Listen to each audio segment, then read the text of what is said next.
ถอนเบิ่ง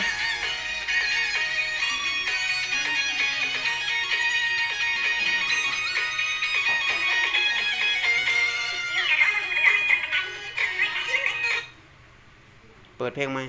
เพลงไหมวะเอาแดนๆแบบนั้นนะก็ไก่สิเมาอ่ะนะคนเมาแล้วอ่ะนะแบบโอเคจะหายจะหายจับเบิ่ง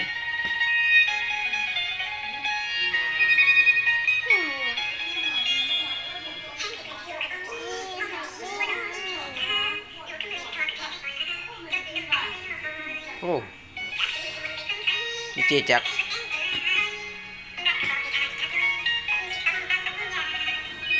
ลิ้นมือลิ้นสั่งตินี่เฮ็ดแบบสิ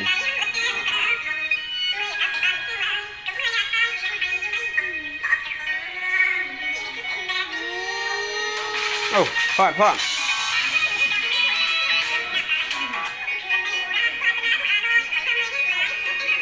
มีแววสิเมาแล้วเพลงก่อน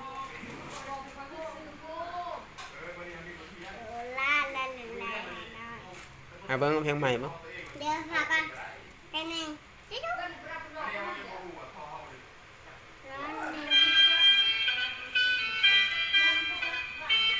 โอ้ยเพลงตัวนี้มันเสยติ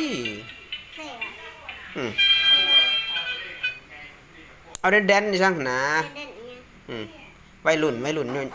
ยกส่งหั่นแล้วก็พอน้ำเต้นน้ำเด้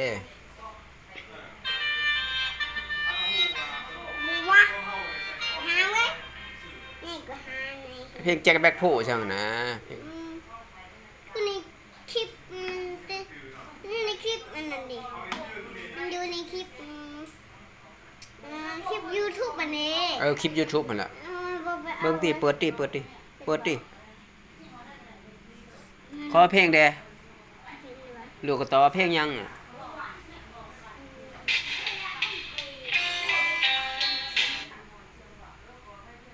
ดีเจขอเพลงแหน่ดีเจสิมาออกไปเลยเอาไว้นี่เขาเป็นอยู่นี่เพลงนี้ลองบ้างเพลงลองบ้างพอบ้างสะแหลบ้านหน้านะเพลงสะแหลบ้านหน้าสะแหลบ้านหน้ามันก็อยู่ใน YouTube กันเฮ้ยอยู่ใส่เพลงดีเจ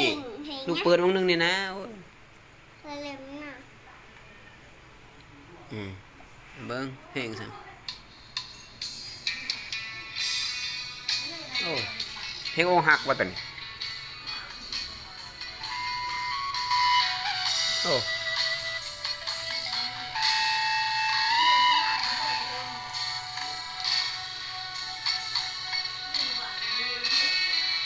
เอาเป็นแดนบีตัวไหนบ้างมันเสียงสั่นดีบ้าง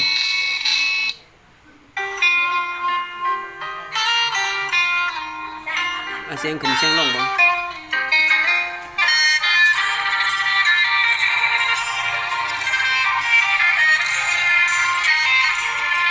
ลูกบอลลูนใช้โทรศัพท์ลูกเองอันนี้ก็ซื้อโทรศัพท์ของผ่อนเบิ้งอันนี้เคยแห้งวะเคยแห้งจัดไป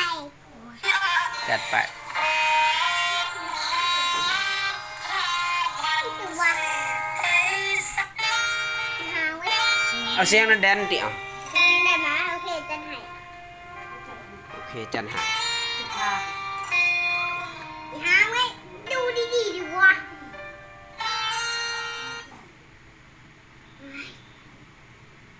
เสียง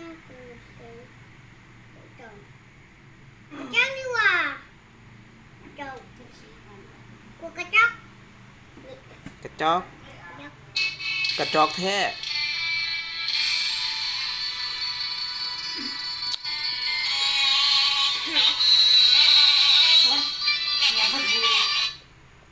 เอาเพลงแดนบ่แม่นเพลงก็ด้วยเพลงแดนแม่นั่งวงมีตอนนั้นมันเดินก่อนก่อนมันแดนมันก็แดนจังแม่นบ่เอาต้องยันนะลูกมันสาอะไรมันพอวินหัวลิ้วติลูกลิ้วติลิ้ววะลิ้วมันแดนให้มันฮอดแดนพอจะว่าฮอดแดนตอนนั้นมันมีตัวนี้นะเปิดโลดมันยัดนั้นมีตัวนี้เปิดสิลิ้วมันออกได้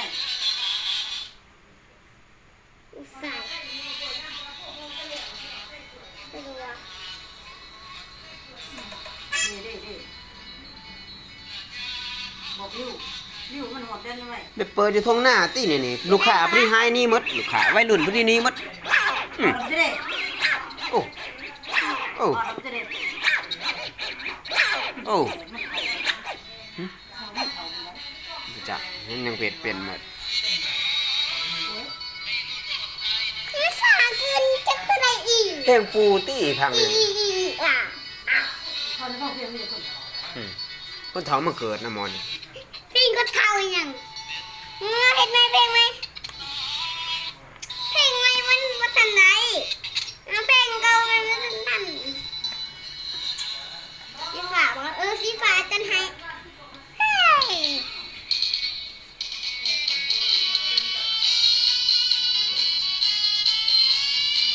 คนเฒ่านะเพลงมัน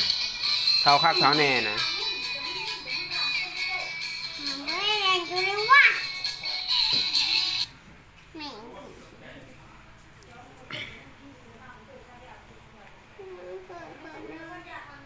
เอาเพลงสาม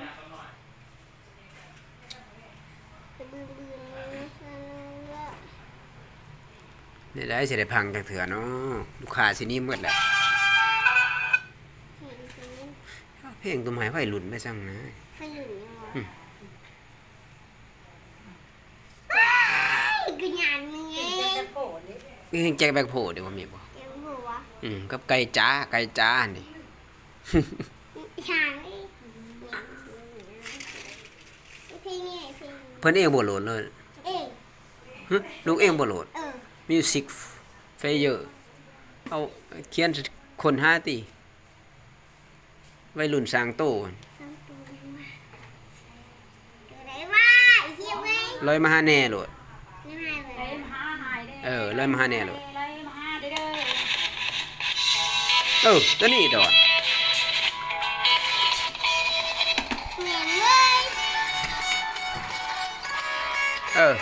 ตัวนี้ตัวมันจังถึงใจวัยรุ่น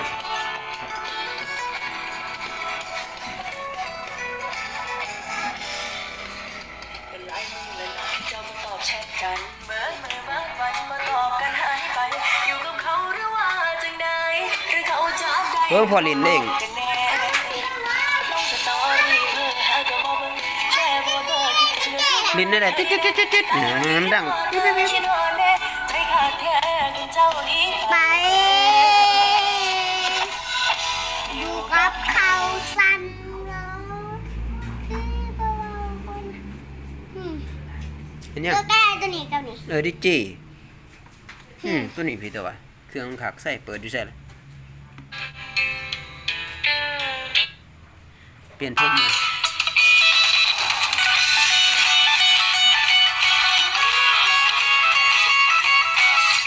ไม่นั่นเป็นบักเจียงหรอกบักเจียงหรอก เป็นหลายมือเลยนะที่เจ้ามาตอบแชทกั กัน นได้ไหม มาตอบกันหายไปอยู่กับเขาหรือว่าจังใด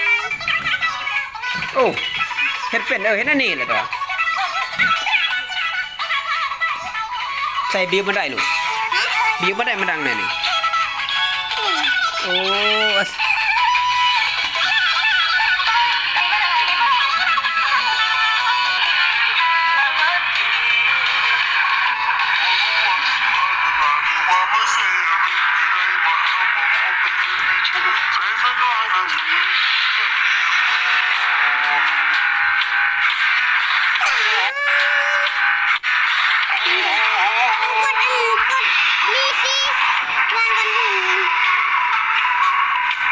เฮ็ดเป็นเลย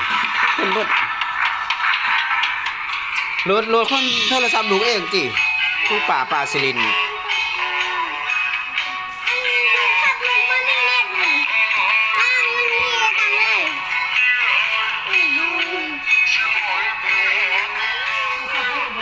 ร้องเพลงได้บ่ดีเจก็ห้องน้ำแต่ว่าเต้นน้ำติลูก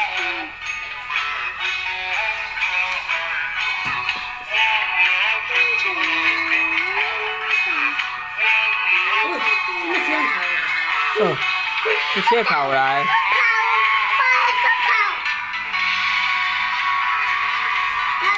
มันเป็นแบบได้พอสิโหลดไว้มันพอไปเวียกพอสิเปิด เดี๋ยวนะ ให้มันเศร้าเมื่อยนะ ทำไม เพราะ โหลดอยู่แอปมันนั่นเด้แอป เพสโตบ่แอปไหนใด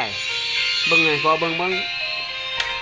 โหลดตัวใดอยู่ตัวใด แอปตัวนี้แอปตัวนี้ อันนั้นเขาเอิ้นเพสโต แอปสตอร์เอาโหลดในนี่ เออ เอาโหลดแล้วพอเรากระโหลด เออ มันก็มีอยู่นี่ หักกันแล้วก็คงต้องไป ไป เป็นผู้ใดก็คงต้องเฮ็ดจังซี่ ถ้าก็โหลดเกมไปก่อนเลย ใจเหลือเจ้า ท่านพ่อเป็นบัวอยากเบื่อนี่ จะห้องเพลงใดบ่ห้องนั้นมันใดบ่ เข้าใจ มันแค่ที่น้ำนั่นแหละ บ่พูดหยังเจ้าดอกคำแพงหักมันแก่นแต่มันก็กินบ่ได้ โหลดที่ไหนเราโหลด แก่ใจ มาโหลดกันโหลดกัน อืม พอโหลดที่นี่พอ มันบ่มีเงินสิโหลดได้บ่ นี่เลยมันมีใครถึง เฮ็ดได้แค่นั้นก็ต้อง โอ้ มันตีนแบบดูลง ทุกอย่างกำ โอ้ยซ้ายเขาแล้วลูก